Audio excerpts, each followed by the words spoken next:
Today we're gonna do this, Mont Jauffret.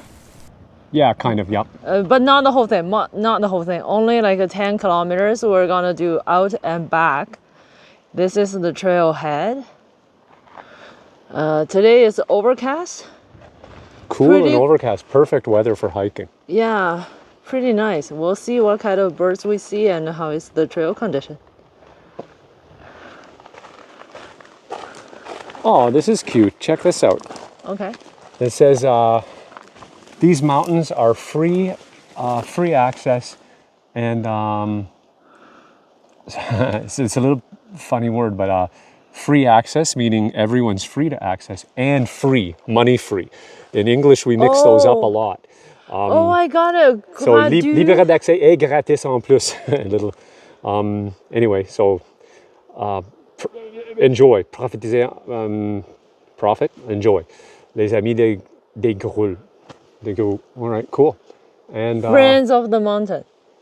Friends of the mountain, that's right. So this is the map. yeah, no cellular, climate can change quickly, no emergency organization.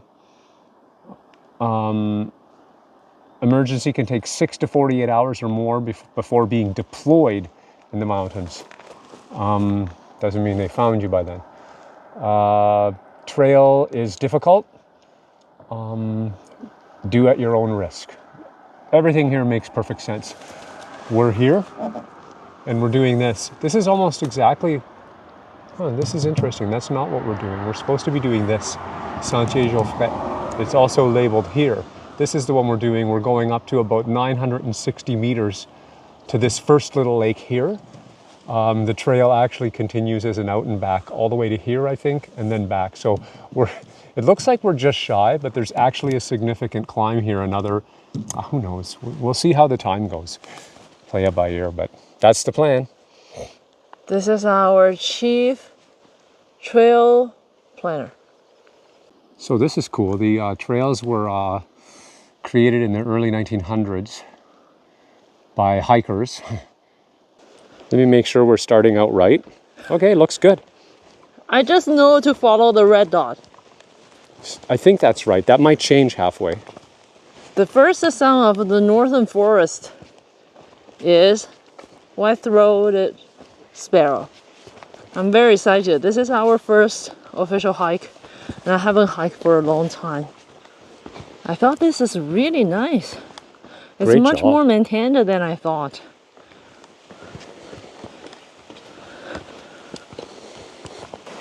Wow, really well maintained.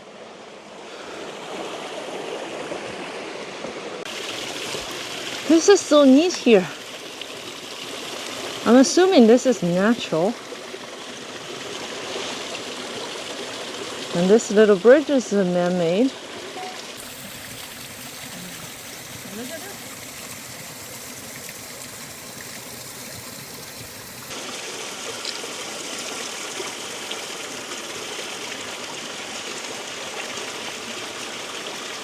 What's this? I don't know, honestly. This I don't know. Cool. A spike, an old ski. This is an axe handle. This is an old cross-country ski.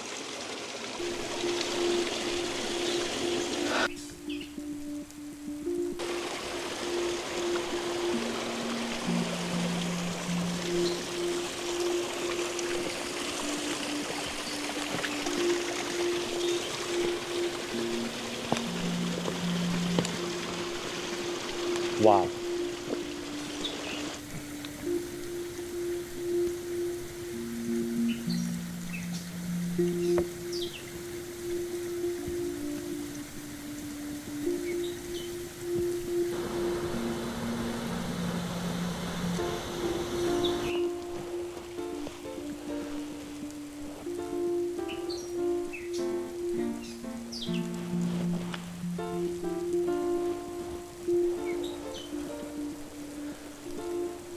Yeah, we just stopped on a rock here on the trail.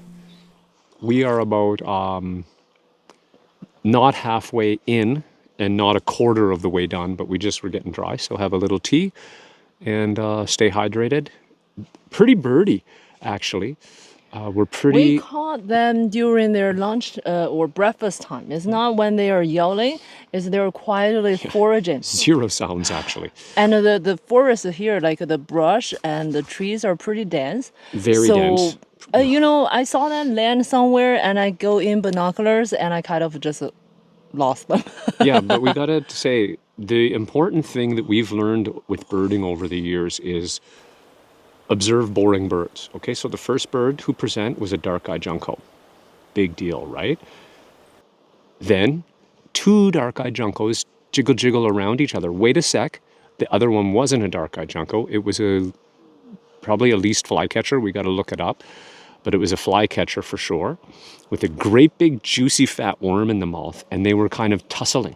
So there was a couple juncos. Then this flycatcher popped into the scene, and then some streaky bird with a brownish back, which we also need to do some work on to figure out. So Yep. birds, at least here, mean other birds are off. This happens to us often. We see a boring bird, right? And then it turns into something cool. Because we're rookies. Yeah, possible. No, But I think what's interesting for me is it's not a high number, it's not a high number of birds or varieties, but it's behavior, something we're not very familiar. Yeah. Because they're in their breeding ground, or you know what I mean, like a bizarre behavior. yeah. And then later we saw what? We saw a yellow rump warbler for real. Then we saw something that Blackback woodpecker. blackback woodpecker for sure, and then a bird with a brown back and white undertail coverts that I'm almost sure was a Swainson's thrush.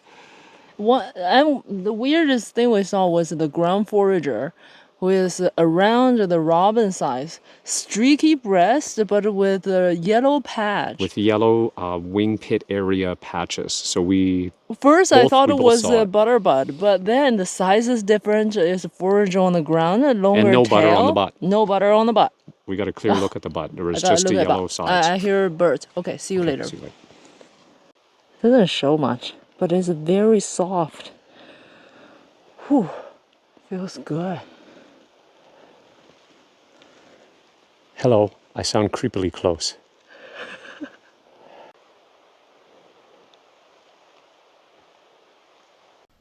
Trying to capture the bling bling of the rock here.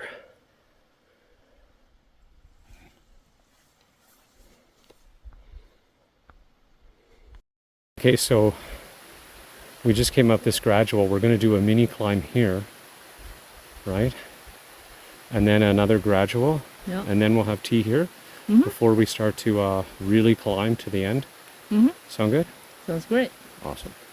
I think it's because it rained yesterday. Oh, okay. Well, we have a grass here. And, yeah, a little bit dirty on the shoes.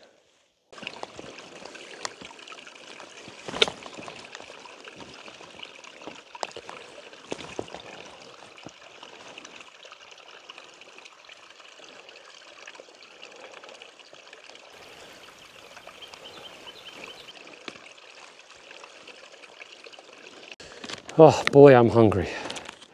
You I gotta hungry? eat this. Yes. Sandwich time. So well preserved. Thank you. And wrapped in foil because the sandwich bags didn't fit. The snack bags, I should say. No longer will they be called sandwich bags. That's the theme of today. Do you want to talk about these sandwiches? What's the issue with I them? don't really want to talk about it, but yeah, so but since you asked, so we have sandwich bags, okay, which I am now calling snack bags because they don't fit a sandwich. Okay, yes, the bread's a little bit large, it's not that big, okay, they don't fit, so I had to wrap the sandwiches. Initially I chose foil, and then I thought I would do an A/B test with the saran wrap to see who's tougher. I'm a little worried that the foil will get punctured in the backpack because it's light resistance, it's pretty sealed, but it's not puncture resistant. Plastic, as you all know, is more punctural. Anyway, it's A/B test of my makeshift sandwich wrapping technique because these snack bags, let me just show you. I just want to show you that I'm not crazy. I'm not crazy. They are mislabeled, right, as sandwich bags. Okay, these are not sandwich bags. They do not fit a standard sandwich. Whose fault is it? Is it the bag or is it the bread? It is S.C. Johnson Family and Company's fault, 100%. My issue with the sandwich is the ratio. 1, 2, 3, 4. We've got a nice spicy mustard on top. It's a really nice pig feet, not mushroom, pig feet. It's just a brand name. There's no pig feet in it. Right. The mustard, really we nice. picked this up in on our travels. So this is like a localish mustard made somewhere in Quebec. Wait for it. Oh. Looks like it's made in Mirabel, but it is made in Quebec. Okay, that's right outside Montreal. Okay. Anyways, key thing is the ratio. Look at that. Look at that. I don't like to see the bread and meat ratio flipped. I don't care how many pieces you count for me, but the ratio is wrong. Oops.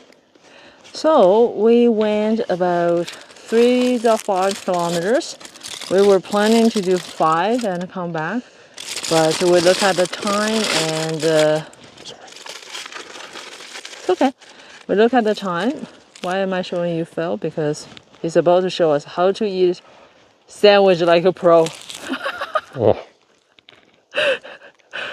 Now she look at the time. I'm those people just go like crazy, think about the consequences later. She's really smart. If we go all the way, we probably will finish around 8 p.m. A little bit late, at least at this rate. Budgeting for the same amount of time out as in. Even though we're going downhill, it's going to be some of it's pretty treacherous downhill, so it'll still be slow. So I think it's a safe bet. It's been a great day. This is amazing. You're going to love it. So here we have the Mavic Mini original in a pear wrapper and the remote for the Mavic Mini in another pear wrapper. These things are gold when you are RVing for putting other fruits in that are going to bounce around down the road, but they're also gold when you want to light pack your drone. You just wrap them up in the little fruit wrapper and away you go. Batteries? No love.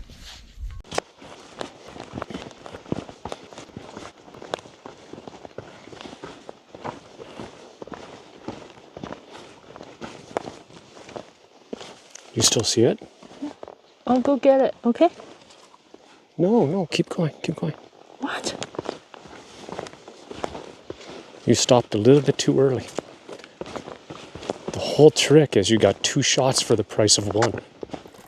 So this part is what we feel one of the most difficult part of this trail. We have been walking on a little kind of a brook course, stream. Yeah. And it's very muddy. Could be slippery at some spot. What do you think, sir? Yeah. And this is the short stretch that's particularly muddy, which makes it a bit trickier. The most of it's somewhat rocky, which is pretty good footing. Yeah, and it's quite steep, like compared to some other part of the trail. Yeah. Right, so slippery, steep, not a good combination.